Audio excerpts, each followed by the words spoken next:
पुढची बातमी बुलढाण्याच्या लोणार तालुक्यातील चिखला गावामध्ये परवा रात्री शिवरायांचा पुतळा हटवण्यावरून दोन गटात वाद झाला होता। वादानंतर गावामध्ये शिवरायांचा अश्वारूढ पुतळा पुन्हा बसवण्यात आलाय। हा पुतळा पाहण्यासाठी नागरिकांनी मोठी गर्दी केली आहे, तर लोकप्रतिनिधींनी देखील हजेरी लावली आहे। काल बुलढाणा जिल्ह्यातील लोणार तालुक्यातील चिखला या गावात छत्रपतींच्या पुतळ्यावरून दोन गटात वाद निर्माण झाला होता आणि त्यानंतर मोठा तणाव निर्माण झाला होता।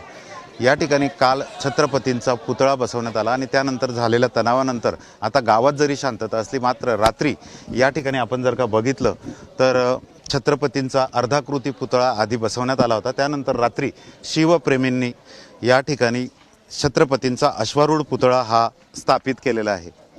खरं तर अतिशय मोठा हा पुतळा आहे, मात्र जुना पुतळा ज्या ठिकाणी आपण जो 4 दिवसापूर्वी पुतळा बसवण्यात आला होता तो खाली आहे आणि त्याच्याच वर मोठा शेड बनवून या ठिकाणी छत्रपतींचा पूर्णाकृती पुतळा म्हणजे अश्वारूढ पुतळा हा बसवण्यात आलेला आहे। आणि त्यानंतर या ठिकाणी गावात जरी शांतता असली तरी मात्र या ठिकाणी मोठा जमाव आता या ठिकाणी आहे।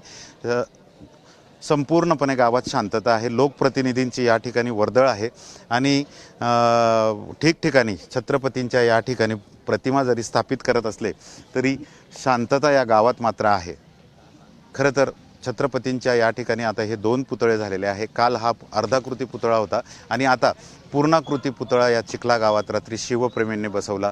मोठ्या उत्साहात वाजत गाजत मिरवणूक काढून या ठिकाणी हा पुतळा बसवण्यात आलेला आहे। गावात आता मोठी शांतता आहे, पोलिसांचाही बंदोबस्त गावात आहे, मात्र मोठ्या प्रमाणात या ठिकाणी लोकप्रतिनिधींच्या भेटींमुळे मोठी गर्दी आता आपल्याला या ठिकाणी दिसत आहे। कॅमेरामन शांतारामसह doctor Sanjay Mahajan, ABP Majha, Chikhla, Buldhana. ABP माझा, उघडा डोळे बघा नीट।